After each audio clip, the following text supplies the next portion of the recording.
morning, ladies and gentlemen. Welcome here in Germany. Welcome at the Motorsport Arena Oschersleben. We are opening the 2023 season of the ESET Cup series, and you are joining us right on the starting grid before the first race of the Sunday's program. It is the first GT sprint of the day. We are going to do the GT sprint, then the TCR race, and then the Clio Cup. And because once that is not enough, then after the lunch break we are going to do that all over again. So lots of racing action coming here from Germany, here from Oschersleben. Let's see what's what and who's who, because we are on the grid, as I mentioned, and the cars are already lined up on the starting grid in the formation right behind me. Let's see who qualified the best, and let's actually see if we can chat a little with some of the drivers. So we have got the BMW junior driver Neil Verhagen on pole position. So let's actually start walking up the grid and check the cars themselves. On the front row you also see the ISR Racing's Philippe Salaguarda. He was on pole yesterday for the endurance race, and he also scored his first victory of the season. But this is the sprint. That's a 25-minute race. And let's come back here to the Team Trevor Racing. Can we have a quick chat with the driver? I hope so. Okay.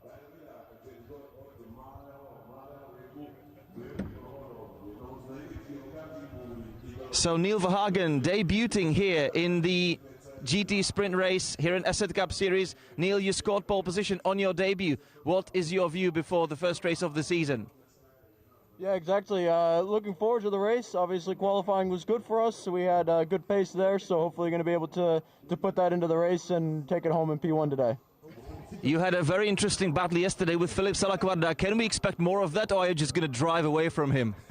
Yeah, yesterday they were very fast, so very difficult to overtake around here. I'm expecting another close battle today. Hopefully we can stay in front this time. Okay, thank you very much. Have a good race. Neil Verhagen, BMW Junior, normally driving for the Roe Motorsport. And we are coming to the Team ISR, Philippe Salaguarda. On the front row, yet again.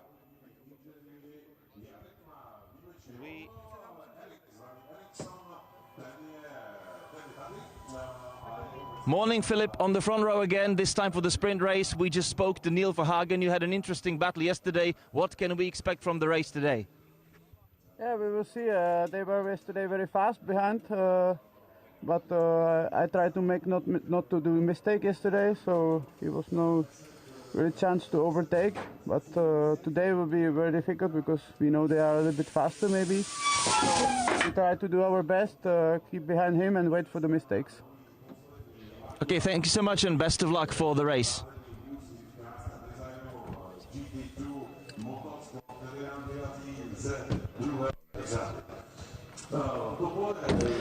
Let's go a little further back on the grid, because on row number 2 we have got last year's sprint racing champion Libor Milota also getting ready. He is having to look at the backs of the two cars on the front row, so let's see if Libor knows what to do about that. Libor, good morning. On the back of your sprint racing title, you are now starting P3. First time here at Oschersleben. What is your expectation from today's race? Good morning. Yes, you are right, and I have respect because I think that every race is very dangerous, and but I think that Oschersleben will be very good circuit for me, and I am happy that I'm here, and now I am only lucky for this race. Awesome, thank you so much, and enjoy your morning, enjoy your first race of the season.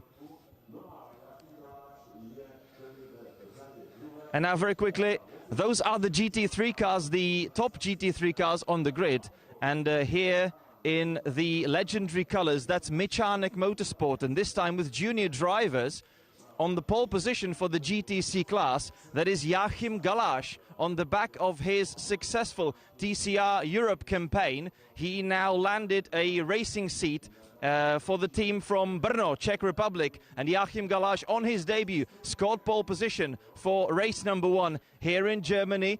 And on row number 3 he will be teamed by actually his teammate Maciej Pawliczek. He used to be an RTR Projects racing driver with the KTM, but he is now joining the Lamborghini Huracan squad, the Michanik Motorsport squad, and starting from row number 3. As everyone else is now leaving the grid, we are going to have to do the same thing. So just very shortly, yesterday's maybe shocking winners, the Goodspeed Racing team, but they were penalized after the endurance race, so lost their victory due to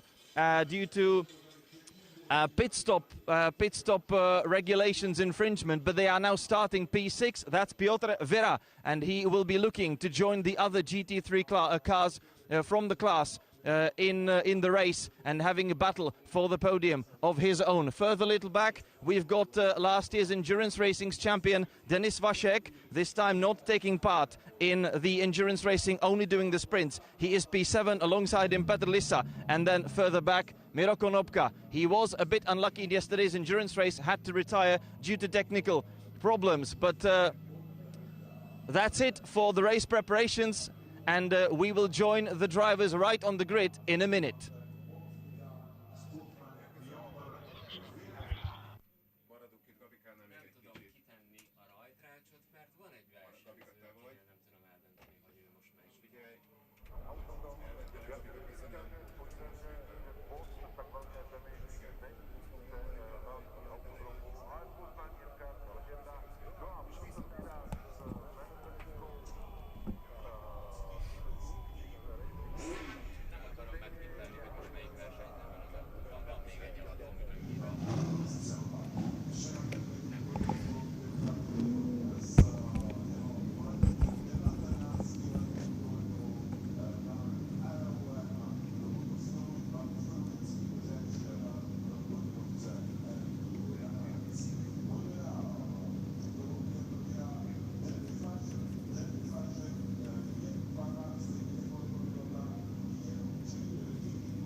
So good morning everyone once again. The cars are getting ready for the first 25-minute sprint race of the 2023 season. And it is now only the men and the machines on the starting grid left alone to do it. Here on a cold morning really. The weather is a little nicer, it needs to be said, than it was yesterday. The rain is gone, but still it is overcast. But the sun is bursting through the clouds a little here and there, so a little nicer temperatures to welcome the field for the season opener here in Germany at Motorsport Arena Oschersleben. It is the first time that the ESET Cup series is actually racing here in eastern Germany, having lost to regular rounds of Croatian Grobnik and Polish Poznan, where we raced up until last season. But this year we are joining a new circuit, and that's Oschersleben. From here we are going to race at usual venues like Hungaroring, Red Bull Ring. We're also coming to Slovakia Ring and also to Brno. So the season is going to be long. It is 6 rounds in total once again. For round number 1, the GTs are teamed with TCR Eastern Europe. Their race is coming in short succession after this one. So actually, as we finish this race, we will be headed towards the grid immediately again to meet the TCR Eastern Europe drivers. And then right after that, the Renault Clio Cup. So 6 races awaiting us on the Sunday's program, because we're going to do the GT Sprint, the TCR race and the Renault Clio Cup race. And as I already mentioned, after the lunch break, all the same yet again for the second time running. So this is the fearsome chicane at the back of the track. It is quite bumpy here in Germany, so if you actually check the layout of the track, it sort of goes back and forth, back and forth, back and forth. So it's a combination of mid-speed and slow corners with quite long straights. It's not that easy to overtake here, so the start is going to be absolutely crucial for the beginning of the race. And whoever gets to the first couple of corners first really increases their chances of the victory quite dramatically. But that does not mean that the rest of the 25-minute race cannot bring any surprises. Be sure that it definitely can. On Friday, any running was banned due to the national holiday, but it's Sunday, and the 16-strong field is coming to rumble and roar here in Germany, and away they go. From pole position, Neil Verhagen, he's trying to hold on to his first place. Filip Salaquarda a little bit behind, under pressure from Libor Milota. Piotr Vera coming through, he's overtaken both of the Mechanik Motorsport Lamborghinis, one of them immediately in trouble, sliding out of the first corner, luckily not hitting anyone and anything, so he will be able to rejoin the race, but with a terrible delay and also losing all of the positions in the process. There is the GTC fight for the lead between the two Lambos. One of them, it's the Mechanik Motorsport Lamborghini. We are going to have to check which one that actually is. And in the second place right now, last year's endurance champion, Denis Vasek, in the rebranded, re-liveried car that is now much closer in its livery to the GT2 Motorsports usual colors, just like the Mercedes-AMG GT3 driven by Libor Milota, with whom we had a quick chat on the grid. Piotr Vera, he dealt with the Mechanik Motorsports Lamborghini immediately right after the start, which is very crucial for him because he can now be joining the GT3 battle for the podium. It is Neil Verhagen completing the opening lap of the race in first. Ooh, and there's a problem for the ARC Bratislava Lamborghini in the last sector, and Miro Konopka beached his car. Entering the S's, this might actually trigger a safety car. So as Neil Verhagen is leading into the second lap of the race, yes, the full course yellow is now on and the safety car will be out. So dramatic moment. Ooh, and the Lemma Racing Mercedes, that actually enjoyed a weekend full of gravel trap visits and barrier kisses, because they had a crash in the quali yesterday. They had a crash yesterday also in the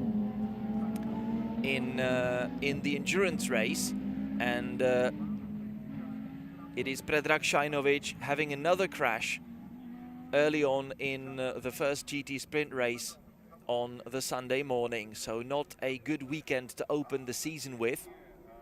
And this is Miro Konopka in his Lamborghini Huracan. It's the one car where we are also enjoying the view right into the driver's office, as we have a camera in the cockpit.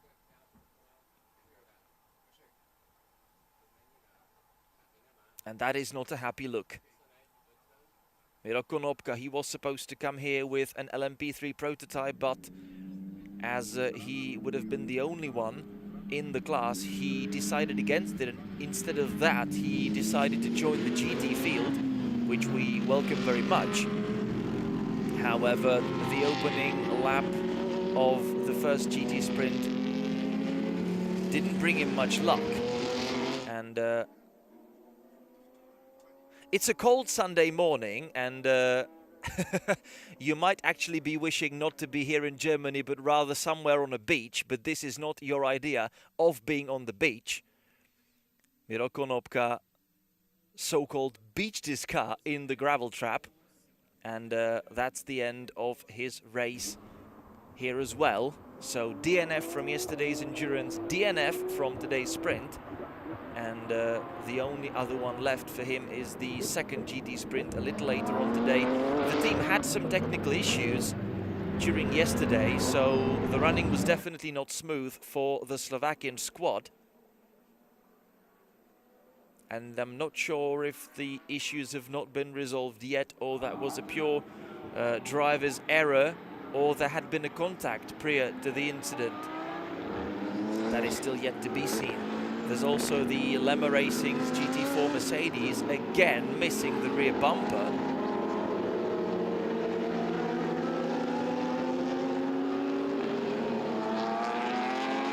There is going to be quite a large order for rear bumpers issued for Mercedes-Benz in Slovenia after this weekend. So the retrieving vehicle already at the scene of the crash and helping Miro Konopka out of the trouble, but also out of the race. So Neil Verhagen actually held on to the first place of the race right after the start, and he dealt with any sort of pressure from Filip Salaquada, who didn't actually appear to have had that good a start, as he lost touch with the Trevor Racing's BMW M4 immediately. And Salaquada was actually unable to launch an attack into the first corner. Though it does get quite noisy when your Lamborghini is dragged across a gravel trap. Not a natural habitat for the Italian supersport, supercar, let's say.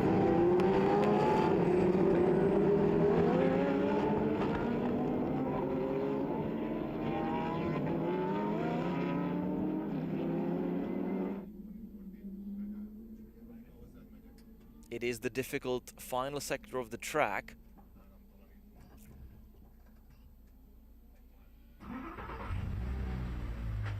Miro Konopka has now managed to get his car restarted, which means that he should be able to get back into the pits on his own.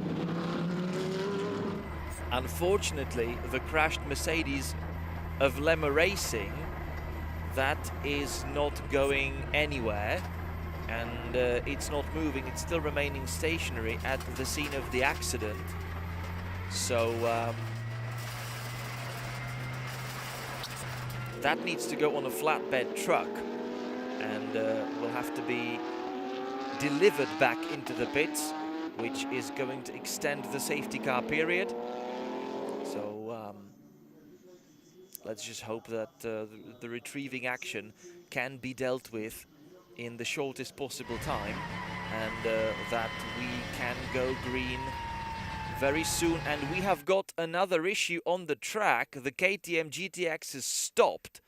The KTM with Petr Lissa behind the steering wheel is now stationary on the track at the end of the first sector. There it is. That's the KTM prepared by RTR Project, so it's running into trouble again. I believe there were issues already yesterday, but the car, if I remember well, was managed to be restarted and rejoined the race. Let's see if the same happens today as well. We are still behind the safety car, so yes, Petr Lissa is going to lose all of his current progress and all of his positions. However, if he manages to rejoin the field at least, then he will be together with the rest of the pack. And as the race proceedings will go green again, he will be able to get back into the fights. But of course,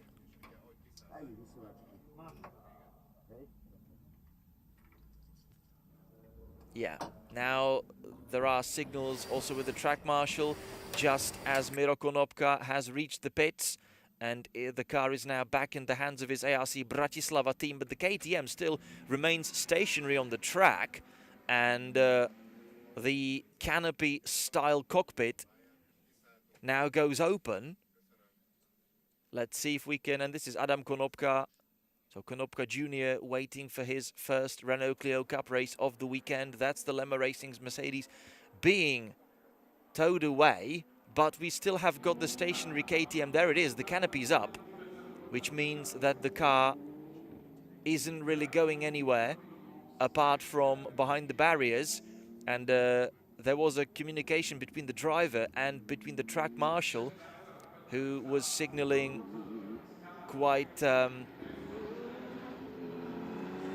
clearly, yeah, kill the car, it's all over. And now the KTM is going to be dragged away from the track so that we can have ourselves our restart finally. It is only a 25-minute race and we've already lost 10 minutes of that. So we would like to get some green flag action and see some battles right on the track.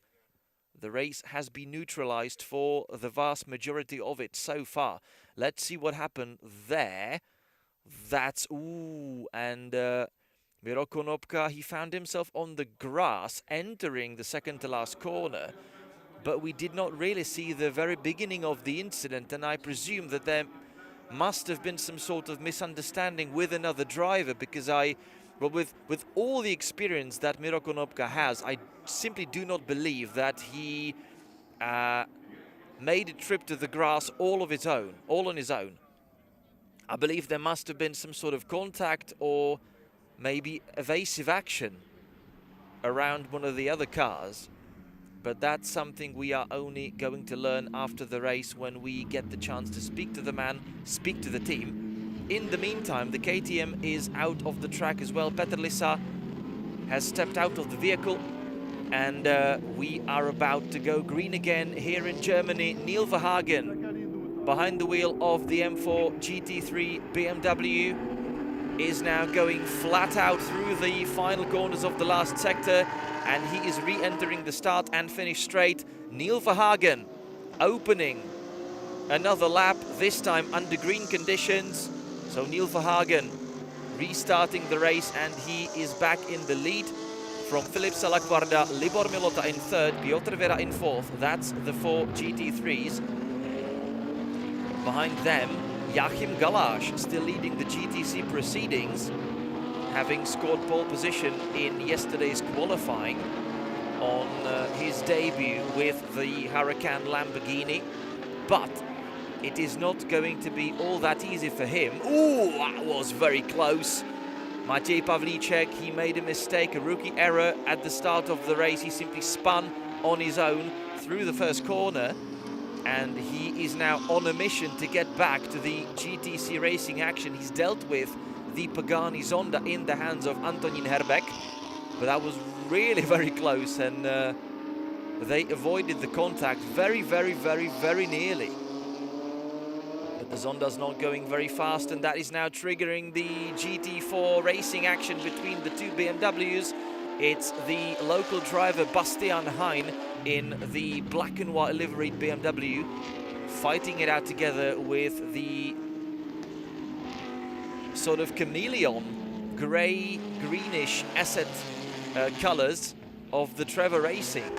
It's actually quite interesting livery that Trevor Racing has adopted for years, because actually if you're standing near the car and you walk around, it changes colors depending on where you're looking from.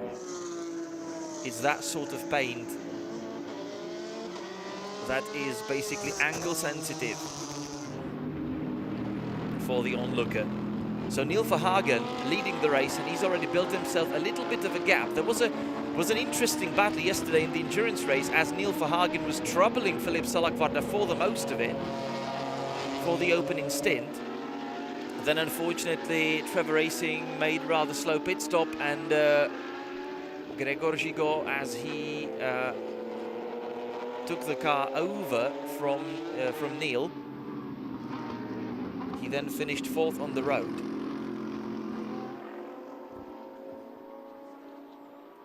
But Neil Verhagen, he was really troubling Filip Salaguarda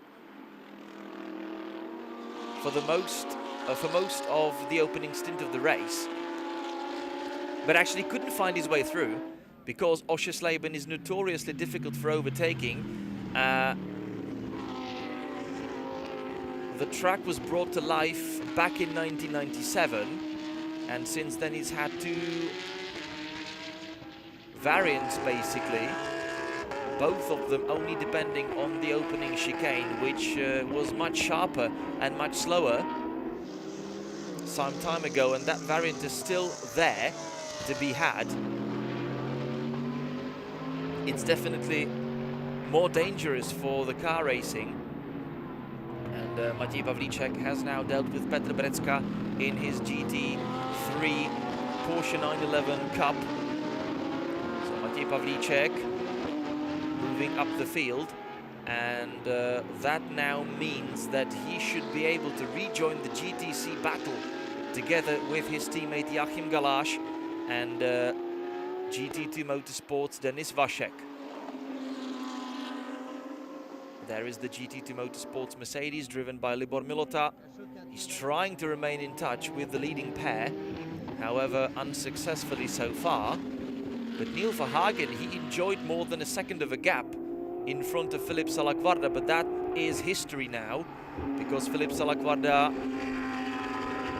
has now caught back up with the young American.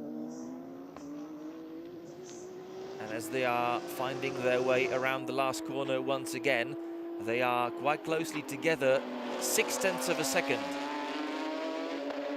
is setting these two cars apart right now across the start and finish straight.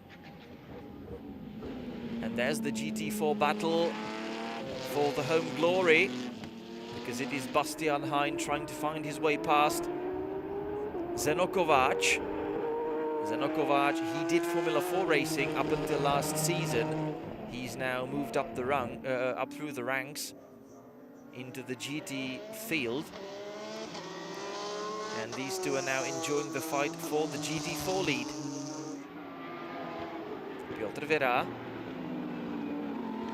not really able to stay with the other GT3s. And he's now coming back under pressure from the GTC Lamborghinis.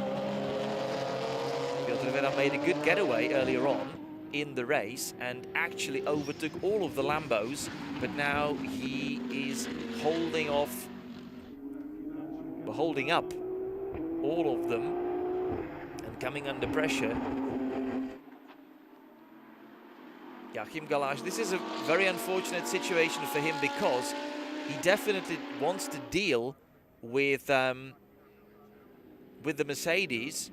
Otherwise, he'll come under pressure from the other Lamborghinis himself. And there is a swap of positions, because Maciej Pawlicek is up into second right now, as he has dealt with Denis Vashek somewhere.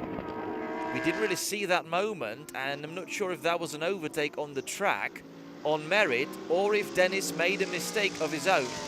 So now Joachim Galash finding his way through and past the Mercedes.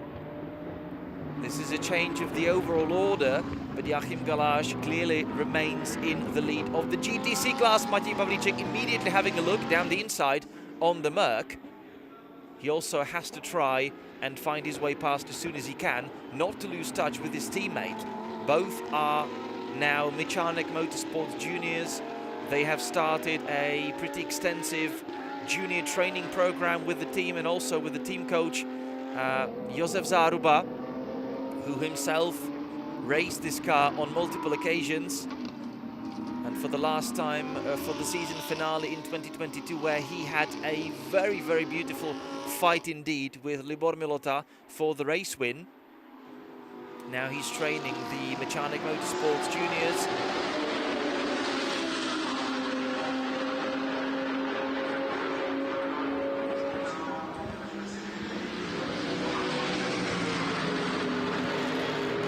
Do not follow them on Instagram, I actually recommend it, because it's sometimes good fun to watch, and sometimes it looks like scenes from Survivor. But the young guys are having a blast, and now Maciej Pawlicek had a little bit of a blast of his own there against the right-hand side door of the Mercedes as he tried to dive down the inside into the last corner, and he went through. I do not really understand why Piotr Vera was defending that hard. This is not a fight for the class standings. The Merc is actually entered in the GT3 category. All of the Lambos then belong in the GTC class.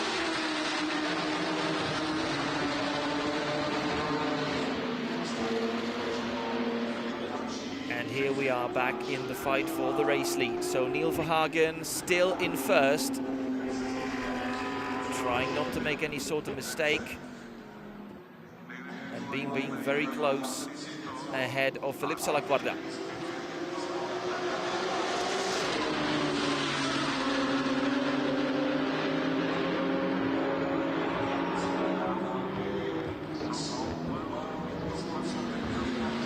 We mentioned that actually yesterday as significant age difference right now between these two. This is a fight of generations as well. Philippe Salaquarda, 39 years of age, Neil Verhagen, 22, which basically means that when Philippe Salaquarda was making his racing debut, Neil Verhagen was still yet to be born. Both of them enjoyed a career in junior single-seaters. Of course, for Philippe, that career was much, much longer. Neil Verhagen tried a couple of seasons and then switched to GT World, and he is now the BMW Works driver for the Roe Racing. So definitely a young, bright talent there on display, and it is clear to be seen. Philippe Salaquarda, he raced, for example, in the A1GP World Cup of Motorsport of the single-seaters in the past, having represented the Czech Republic in the process. He also raced for his dad's team, ISR Racing, in the World Series by Renault in the Formula Renault 3.5 back in 2010. He also did the Football Formula Championship, which was the Super League Formula, representing the Prague's football club AC Sparta Praha. And if you actually check all the records of Philippe Salaquarda as he went through his single-seater career, it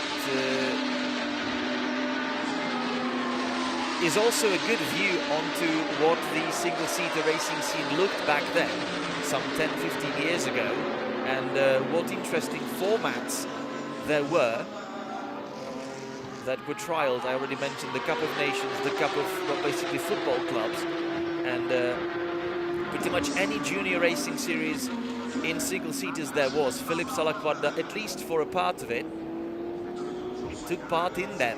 So he did Formula 3, he did Formula 3000, he also did the International Formula Master.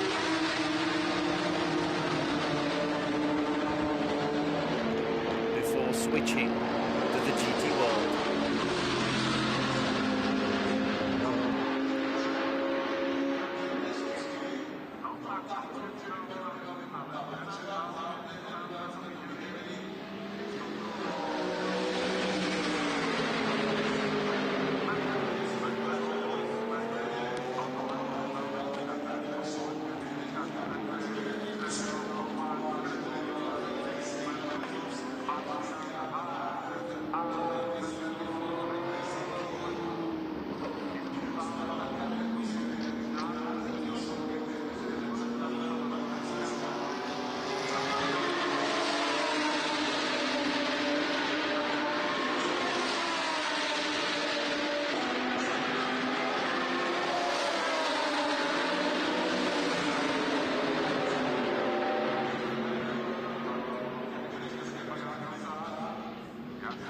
So we are fighting again for the Sprint Cup crown. Whoever does that, ooh, that was quite interesting. Neil Verhagen dealt with the slower running Pagani Zonda that is currently being lapped in a quick fashion. And Philippe Salaquarda really needed to perform and demonstrate incredible awareness on the track as he made a very quick switch back through the S's, through the second part of that, and almost effortlessly also lapped the red Pagani Zonda. He's still staying together with Neil Verhagen. We are fighting here for the ESET Cup glory. Of course, this is the first race of the season. Of the 12 in total, we are going to have, well, we are having a 6-event race calendar as is usual, 2 races per race weekend. And if we look back through the history books, the season actually started back in 2013, and for the opening 2 years it was Miro Konopka, whom we already lost in today's race, who was the series champion for 2013 and then 2014. He also returned back to winning ways in 2016, as he'd been replaced as the championship winner in 2015 by his countryman Stefan Rosina. In 2017 it was a Czech driver for the first time ever winning the title, and that was Jakub Knoll, driving for Schenki's Motorsport, so still Slovakian touch to that. Oh, sorry. Czech racing team, sorry. I mistook that because one of the driver coaches for Schenki's Motorsport these days is the Slovakian racing driver, Richard Gonda. Hello if you're watching. Okay, then the title crown went to Poland in 2018 as Marcin Jedlinski took victory. In 2019 it was Richard Chlad Jr. and after him in 2020 that was the first COVID-struck season. It was KK Racing's, or let's say Duck Racing's Daniel Skalicki. He is back with us this weekend. Unfortunately, the car hit trouble yesterday, and that's why it missed the endurance race yesterday, and it's missing the races today as well. But we have Daniel Skalicki back on track. And then in 2021 it was Marcin Jedlinski again. And last season, the first championship victory for GT2 Motorsports, Libor Milota. But the time is up here at Oschersleben for race number 1 in the GT Sprint, and it is Neil Verhagen making his way around the final corner. His drive has been unparalleled through the race, and he is now victorious on the season debut. Neil Verhagen in his first race of the GT Sprint Championship in the ESET Cup Series scores victory. So he defended and withstood the race-long pressure from Filip Salaquarda, yesterday's endurance race winner. Libor Milota coming home in third to open the season of title defense in a very good fashion as well, as he scores a podium in the season opener. Joachim Galash taking victory on his debut in the GTC class, but the both Mechanik Motorsport cars still only making their way around the final couple of corners.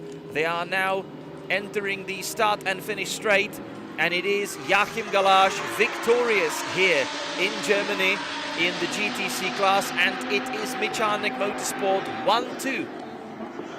With Matěj Pavlíček coming home in second, Denis Vašek, last year's endurance racing champion, coming in third, Piotr Vera, 7th overall and 4th in the GT3 class, Petr Brecka behind them in 8th, and to score a momentous home victory in the GT4 field. And overall P9, it is Bastian Hein in his BMW M4, as he dealt with Zeno Kovac. So they had a very little scrap of their own. These are the highlights of the race. So with them, we are about to finish the first broadcast of the season. I mean, first race of the season of the Sunday's program. But do not run away very far. Maybe just make a quick coffee, because we will be immediately back on the starting grid for the following TCR Eastern European race. So make sure that you join us back in a couple of minutes.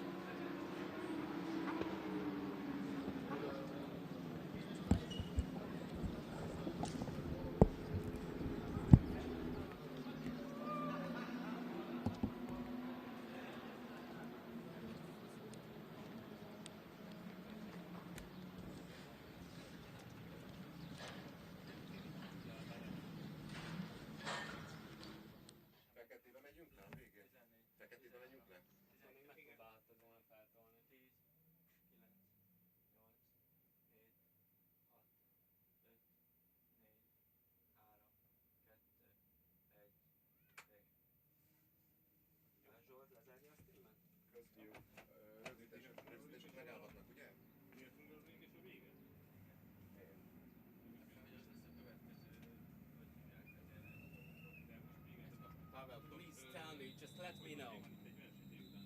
It was Lisa racing. Lisa, yes. And the next race probably will be the other driver. I don't know.